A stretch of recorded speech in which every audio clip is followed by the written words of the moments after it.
So the champ, Gervonta Davis, was on the Rise podcast last night. And since then, that sparked a couple viral clips and a little Twitter war with Shakur Stevenson. The clip that Shakur was responding to was the clip where Tank was saying Devin nor Shakur could beat him, and they both been in the ring with him, and he's cracked both of them before. And Shakur responded saying that's cap, and that Tank was just doing this because he got 2 dates lined up, and he don't speak like this other than that when he got a fight lined up. And then he said, I'm willing to bet whatever he don't fight me. And then he responded to a fan that said they got Tank for the win. He said, I never lose to a midget. And Tank responded calling him a dick eater. He said how he never seen somebody eat that much dick to get backstage at another fighter's fight. And Shakur my man, but I gotta agree. In that picture, you was cheesing hard as shit. You was dick eating. But at the same time, Tank was cheesing hard as shit too. You could have told him to kick rocks. Fuck out of here. So y'all was both being friendly. But me personally, I love this, man. We need more of this in the sport. It's too much friendly shit going on, bro. Y'all fighters, y'all warriors, y'all going to war. All that friendly shit y'all can be friends after. Y'all gonna have your whole lives to be friends afterwards. But right now it's battle time. It ain't no time for friends. That's why I respect what Tank's on right now. Tell him, I ain't got no friends in this shit, man. All them niggas can get it. Everybody. 30, 35, 40, all them niggas can get it. Real.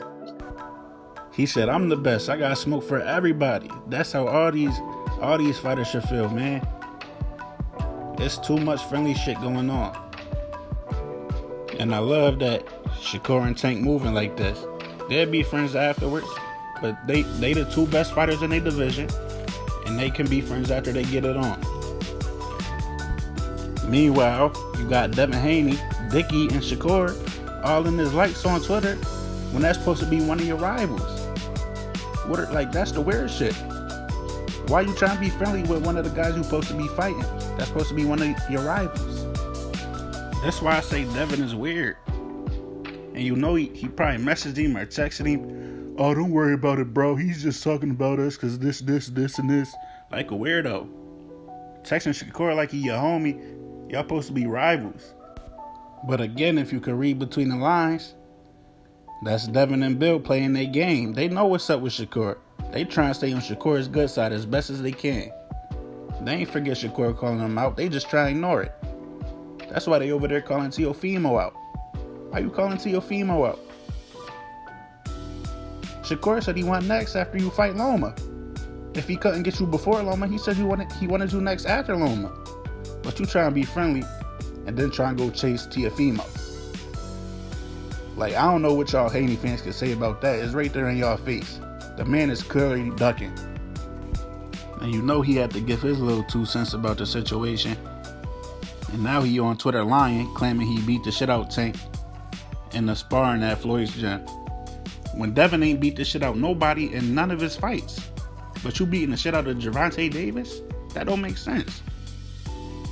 Did you get the better of the sparring? Did you land more punches? Yeah, I give you that. But that ain't the same as beating the shit out somebody. You ain't beat the shit out nobody in your fights. How you gonna beat the shit out Gervonta Davis? That don't even make sense, bro. And I don't know who got the footage.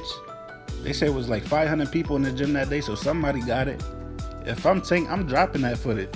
Because even if you don't look your greatest, you was out of shape and all this, all that. Now you got Devin Lyons saying he beat the shit out you.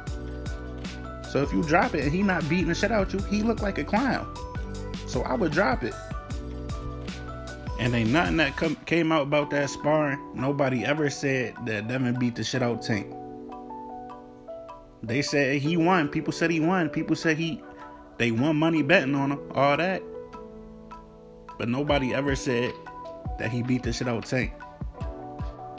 Nate Jones, that used to work with Floyd. If you a Mayweather fan, Floyd Mayweather fan, you know who Nate Jones is. You always see him around. Nate Jones said he won money on Devin, but he would still pick Tank to win. He's like, if they ever go really extra fight, it's like kind of like fight. They call each other out. I think that fight would be very interesting. I picked Devin the first time at sparring. I made a bet with a couple of friends. I was there. And I actually won on the bet because I picked Devin. I was sometime when he was like 15 or something one time. He was a little bit later.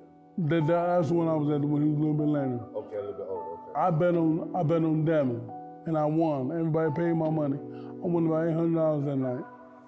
But do I think Devin beats him now? No. I think Tank has matured into something special. It'll be a very interesting fight. I give the edge to Tank Davis, and Tank can box, Tank can punch, Tank quick, Tank fast, Tank do it all. Devin ain't a good puncher. Devin's an excellent boxer, but not a good devastating puncher like Tank is. I give the edge to Tank. Now that's the question y'all gotta ask yourselves. If he beat the shit out Tank, why would Nate Jones pick Tank to win in a real fight? Ask yourselves that. I'm not arguing with y'all. You can ask yourself that. Even Badu Jack was there, and he said something similar. Up close? First time I saw him, he fought Devin Haney actually. How did that go? Yeah. Oh, that was probably like 5 years ago. I remember the gym was packed. Floyd said, "Come watch the sparring." He posted something on the social media, and everybody was there. It was like 500 people in there. Yeah, they was going to war. I think Adrian Broner brought him to the gym. And no, I never seen Tank. So I asked, "Can he fight?" And Broner was there watching. And yeah, they did good. I think because we heard so much about that session, but not a lot of details. Yeah, it's probably on YouTube. It's not. It's not. No, taking. There's so many people there. No. Shit. Okay. Was it like even, or be honest, did one guy come out on top? Even if it was competitive, did one guy get the better of it? Well, remember, I think Devin Haney did better in the later rounds. He was in better shape, I think. Right. I think Tank wasn't even in shape. He just came here to spar. So sparring don't count anyway. So right. I don't remember. I remember Tank hit him with some hard shots. So it was pretty even. What reason does Badu Jack have to lie? That's basically the same exact thing that Tank said on $1 Million Worth of Game. That he was out of shape, he was winning early, and Devin took over late after he got tired. Badu Jack just said that right there. But as far as Shakur and Tank, that's the true best fight in the division, the biggest fight in the division. I'm sorry to the Haney fans, but Devin ain't on their levels. It's those two. And to be honest, before the Shakur's last fight, I forget his opponent's name, Kasasia or something like that. Before his last fight, I had him beating Tank. And Tank's my favorite fighter, like I told y'all. I ain't gonna lie to y'all. I got favorites. And both of them is two of my favorites. And I had Shakur winning that fight before his last fight, before he looked his last fight. So it's more interesting now. I don't know who I would pick between those two right now, but I'll tell you this. I got them both beating the shit out Devin Haney. I'm sorry. But that's what I got, man. Let me know what y'all think in the comments. I'm out.